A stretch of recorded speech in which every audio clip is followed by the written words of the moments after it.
इस वीडियो में आपको ये पता लगेगा कि आपका सबसे बड़ा दुश्मन कौन है। मेरा दुश्मन है। नहीं, वो आपके चोमू से दोस्त नहीं है जिनके साथ आप रोज 6 बजे गेड़ी मारने जाते हो। एंड ना ही आपके मेहनती माँ बाप, ना वो भी नहीं है। एंड वो लोग भी नहीं जो आपके घर में 5-10 साल में एक बार तो आ ही जाते हैं, आपके रिलेटिव्स। यार ये वीडियो काफी इंटरेस्टिंग होने वाली है क्योंकि अभी के अभी आपका एक टेस्ट होने वाला है। अभी मैं आपसे कुछ क्वेश्चन पूछूंगा एंड अपने हिसाब से उन सब क्वेश्चन के आंसर देना। एंड अगर नहीं पता होगा तो कोई बात नहीं। ओके, सो बिना अपना पेट नीचे देखे ये बताओ कि एक दिन में कितनी रोटी बेलना अच्छा होता है।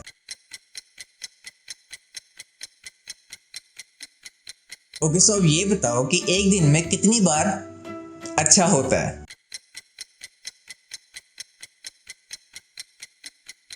अब ये क्वेश्चन उन सब नशेड़ी भाइयों के लिए जिन्होंने पी पी के अपने लिप्स ही काले कर लिए हैं। एक दिन में कितनी सिगरेट्स पीना अच्छा होता है।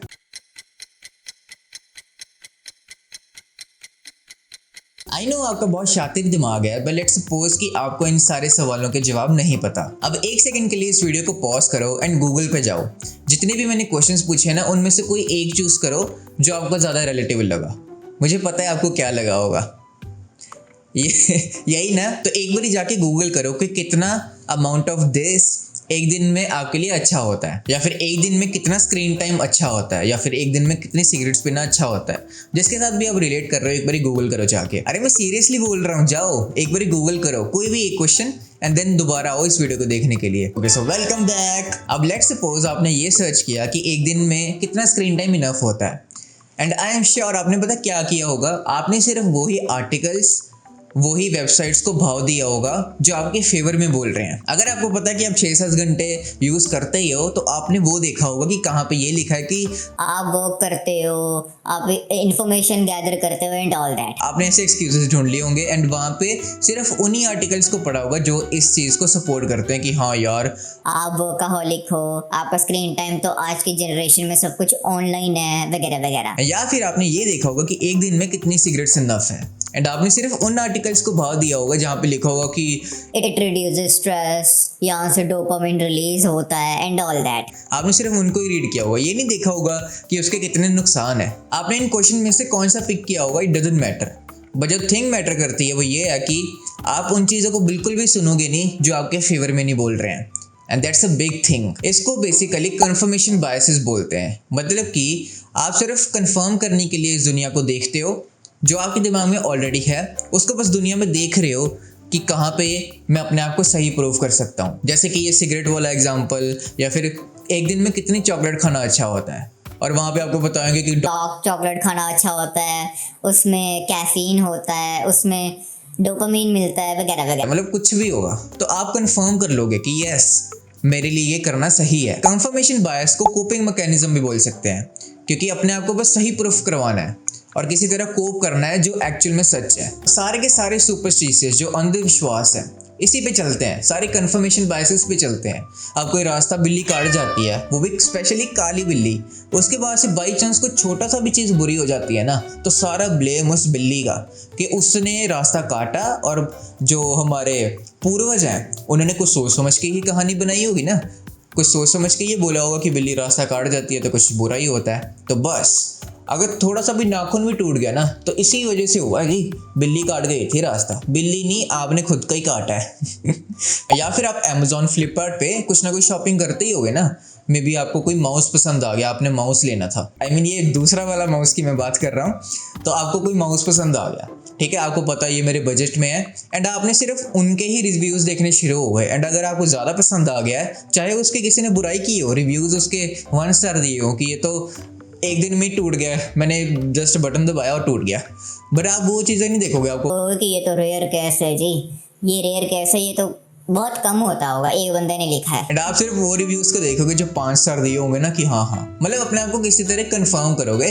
अब या फिर मोदी चाहे जितना मर्जी देश के लिए अच्छी चीज़ें कर दे, अगर बिल्लू बिल्लू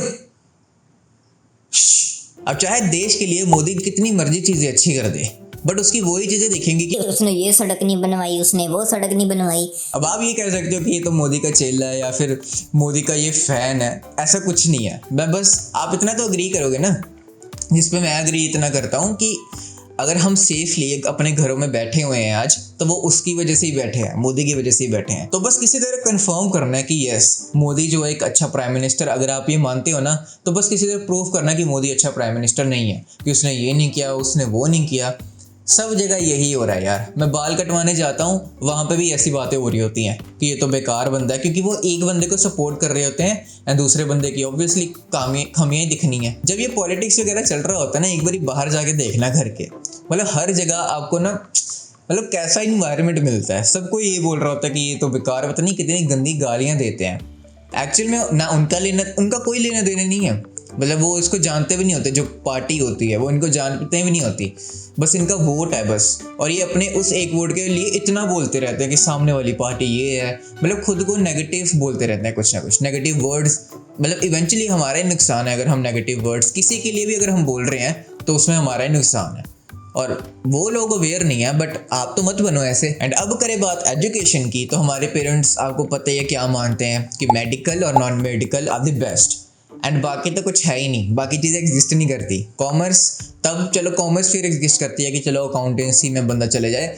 आर्ट्स तो भाई बिल्कुल नहीं, ये गवार लोग करते हैं, ये तो करता ही नहीं है कोई। क्योंकि जो मेडिकल और नॉन मेडिकल वाले स्टूडेंट्स हैं, वो देखो यहाँ पे साइंटिस्ट बन गए हैं, क्योंकि वो बेस्ट केस सिनेरियो देखना है ना, कि वो साइंटिस्ट बन गया है, नॉन मेडिकल वाला इंजीनियर बन गया जी, उसका लड़का देख, शाम का लड़का तो चलो जिसका भी लड़का, मतलब बस ये देखना है, कंफर्म करना है अपने बायसेस को कि हाँ मेडिकल रख के कुछ अच्छा बन जाते हैं, नॉन मेडिकल रख के कुछ अच्छा बन जाते हैं, एंड दैट्स इट। बाकी सब गलत हो जाएगा ऑब्वियसली, एंड चाहे वो गलत ना भी हो तो भी गलत दिखेगा। आप बस कंफर्म करना चाहते हो कि आप सही हो एंड बाकी चीज़ें सब गलत हैं, एंड इसी वजह से आप अपनी लाइफ में स्टक हुए पड़े हो।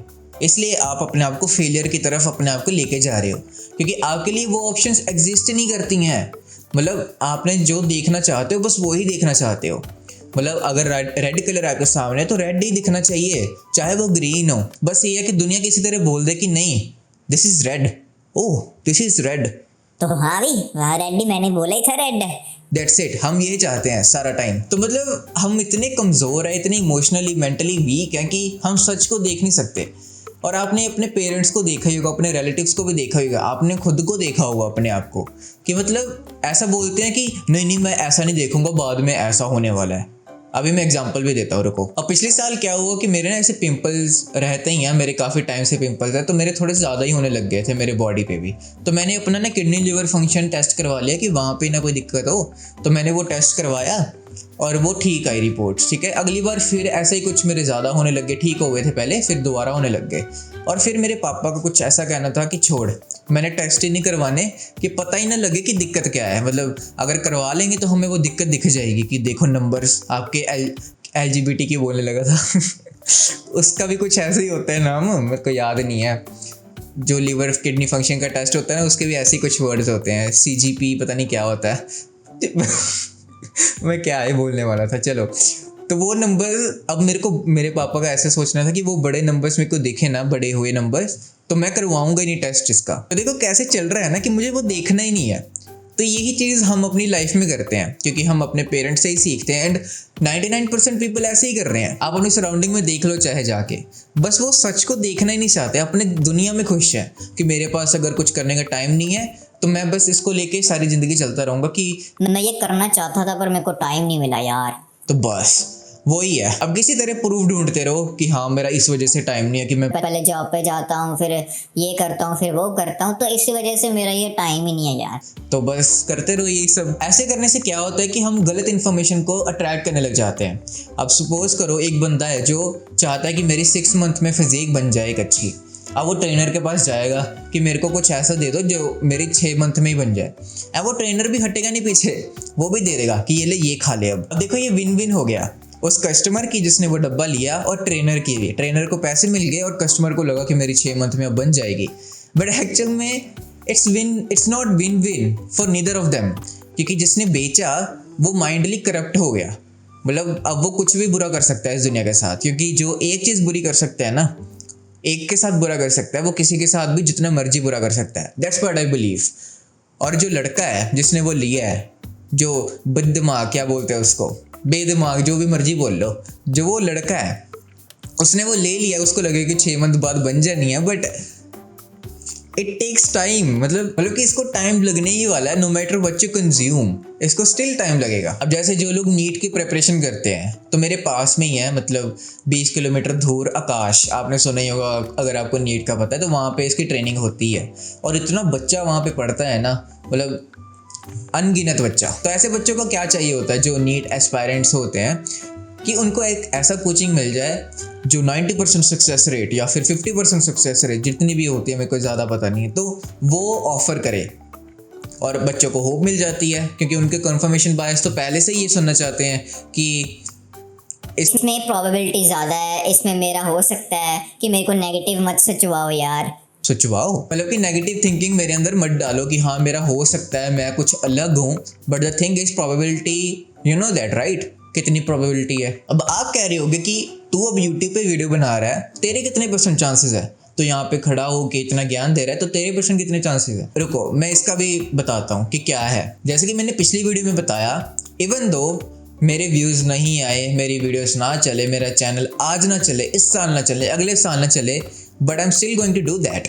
एंड अगर मेरे को कोई फाइनेंशियल प्रॉब्लम आएगी, then I will prefer to do some job with respective to making this videos. अभी आपको नहीं समझ आया होगा क्योंकि मैंने अभी और क्लियरली बताना है, तो मैं ये कहने की कोशिश कर रहा हूँ, चाहे 2-3 साल लग जाएं, 4 साल लग जाएं, मैं ये करता रहूँगा। एंड इवेंचुअली अगर मैं अपने कंटेंट को इम्प्रूव करूँगा, अपने थंबनेल्स टाइटल्स को 1-1% हर वीडियो में इम्प्रूव करता रहूँगा, तो 1 साल में 33% इम्प्रूव होऊंगा मैं, 2 साल में मैं 66% इम्प्रूव होऊंगा मैं, 3rd साल में मैं 99% इम्प्रूव होऊंगा, then I am bound to succeed. मतलब ऐसा कोई पॉसिबल वे नहीं होगा कि मैं सक्सीड ना हूँ। जैसे कि कहते हैं ना म्यूचुअल फंड, एक मिनट बोलूँ, अब जैसे कहते हैं ना कि म्यूचुअल फंड्स में अगर आप 5 से 10 हज़ार महीने का इन्वेस्ट करते हो, तो 20 साल बाद आपके पास 1 करोड़ होंगे ही होंगे। अब जियो के रिलेटेड अगर मेरे से कोई एडवाइस मांगते तो मैं उससे यही कहता हूँ कि चल तो गलत लगा ले, पर 5 साल के लिए लगा ले, तेरी फिजिक बन जाएगी। तो I am talking about that. But आप क्या कह रहे हो कि मैं अगर नीट एस्पायरेंट हो तो मैं 1 साल के लिए स्टडी करूंगा तो मैं सक्सीड हो जाऊंगा, ये सुनना चाहते हो आप। बट अगर आपको इतना तो खुद पे ही विश्वास होगा कि अगर मेरे को चाहे 2-3 साल भी लग जाएं तो पर मैं कर लूँगा, तो मैं टाइम की बात कर रहा हूँ इसमें, कि आप अपने आप को इतना बेटर कर रहे हो कि आप बाउंड टू सक्सीड हो जाओ। मेरा पॉइंट सिर्फ ये कहने का मतलब है कि जो शॉर्टकट्स वाले होते हैं वो कन्फर्मेटिव बायसेस के ज़्यादा क्लोज होते हैं, वो ज़्यादा मानते हैं, वो ज़्यादा देखेंगे कि मैं कैसे कंफर्म कर सकूं। अब ये कंफर्म नहीं है, मे बी मैं यूट्यूब पे ना चलूँ इस साल, अगले साल ना चलूँ, तो मैं ये कंफर्मेटिव बायसेस नहीं देखूंगा कि देखो इस चैनल ने भी ग्रो किया है 1 साल में, इस चैनल ने भी 2 साल में ग्रो किया है, तो मैं ऐसे कंफर्मेटिव बायसेस से नहीं देख रहा हूँ कुछ भी। मतलब कि जो आपकी डिसीजन मेकिंग है ना, वो इतनी पुअर हो जाएगी कि आप सिर्फ यही ढूंढते रहोगे कि मैं अपने आप को कैसे प्रूव करूं। मे बी आपके लिए डिसीजन कोई और बेटर है, मे बी आप कुछ और इतने अच्छे से कर सकते हो ना कि सारी दुनिया पीछे कर दो आप, बट स्टिल आप वही करोगे जो आपको ठीक लगता है। आप तो कान बंद किए हुए हो ना अपने। तो ये चीज़ मैंने भी ऑब्वियसली करते हुए देखा ही है खुद को, क्योंकि हम सबका ब्रेन एक जैसा ही होता है। और इस चीज़ का जो तोड़ मुझे लगा है वो यही है कि इस चीज़ को एक्सेप्ट करना, जो कि मुश्किल होता है। I mean we don't even want to hear what other things are to consider। तो जो मैंने अपने लिए इसका तोड़ निकाला वो यही है कि just accept it, चाहे वो जितना मर्जी मुश्किल हो सुनने के लिए, चाहे जो मैंने रिपोर्ट्स की बात कही, चाहे मेरी किडनी एक्चुअल में कुछ हो गया मेरी किडनी को या फिर लीवर को, पर मैं उसको देखूँ तो सही। क्योंकि अब जैसे कोई कैंसर पेशेंट है तो वो कोप करेगा कि नहीं मुझे रिपोर्ट्स नहीं देखनी, कि वो तो बढ़ेगा ना, आप तब तो नहीं छोड़ोगे। तो ये भी चीज़ तो बढ़ रही है ना, आप जो चीज़ें भी ऐसे छोड़ रहे हो, अपने करियर चॉइसेस या फिर कोई भी चॉइसेस आप बना रहे हो, वो चीज़ें सिर्फ देख रहे हो जो आपका बिलीव्स को कंफर्म कर रही है, बाकी चीज़ों को अवॉइड कर रहे हो, तो वो चीज़ें भी तो बढ़ रही है, आपका टाइम नहीं वेस्ट हो रहा। देखो आई नो ये काफ़ी डिफिकल्ट हो सकता है स्टार्टिंग के टाइम पे, जब आपकी एक बारी आदत पड़ गई ना कि no I want to see the truth, मैं कोई वीक मेंटली इमोशनली पर्सन नहीं हूँ जो सिर्फ झूठ को देख के खुश होता रहे कि वाह वाह हाँ मैं सही हूँ, मैं सही ट्रैक पे हूँ। और जब आपकी ये थिंकिंग बन जाएगी ना कि I am not that much weak, I am a stronger person mentally and physically as well, then आप अपना एक स्टैंडर्ड सेट करोगे। ये ईगो बढ़ना नहीं है, ये सेल्फ कॉन्फिडेंस होगा, सेल्फ बिलीफ होगा कि मैं ये डिज़र्व करता हूँ सच जानना। तो इन दी एंड मैं बस यही कहूँगा कि आपको अपनी कैपेबिलिटीज आपकी नहीं पता, आप इमोशनली कितना स्ट्रॉन्ग हो, कितना बेयर कर सकते हो आपको नहीं पता, कितना कुछ अचीव कर सकते हो आपको नहीं पता, बस एक झूठ में जीते हो आप। एक बार इस सच की तरफ देख लिया आपने ना, कहाँ पहुंच जाओगे आपको पता नहीं है। So guys that's it for the video. यार आप कमेंट नहीं करते, मतलब मेरी वीडियो सब 500-600 व्यूज़ आ रहे हैं पर कोई कमेंट नहीं कर रहा, क्यों नहीं कर रहे भाई? मतलब इस चीज़ से जो भी इस वीडियो से अगर आपको लगता है कि आपने कुछ सीखा है तो प्लीज़ यार कमेंट करो, मुझे भी पता लगे कि मुझे कोई सुन रहा है, कि मैं अकेला यहाँ पे खड़ा होकर नहीं बोल रहा हूँ। तो कुछ भी सीखा हो, कोई भी लाइन अच्छी लगी हो, कोई भी पॉइंट अच्छा लगा हो, मे बी कोई चीज़ अब अपनी लाइफ में अप्लाई करने जा रहे हो आप, मेरे को कुछ तो बताओ। ओके सर, रिसेंटली मैंने एक वीडियो डाली थी जिसमें मैंने बताया कि साकेत गोखले कैसे अपनी डिसिप्लिन को मेंटेन करते हैं अपनी लाइफ में। बट अगर आप ध्यान से देखोगे, it was just not about Saket Gokhale. वो एक नॉर्मल पर्सन कैसे डिसिप्लिन अपनी लाइफ में हो सकता है उसके बारे में भी है। स्ट्रेट मैंने उसके बारे में बात की है जो मैंने अपनी लाइफ में भी अप्लाई की है और इतना डिसिप्लिन अपनी लाइफ में हो पाया हूँ। तो अगर आप इंटरेस्टेड हो तो आप यहाँ पे वीडियो आ रही होगी, यहाँ पे क्लिक करके देख सकते हो। अब यहाँ तक देख रहे हो तो अभी भी सब्सक्राइब ना किया तो मैं मुक्का मारूंगा। Okay so guys that's it for the video and I will see you in the next video.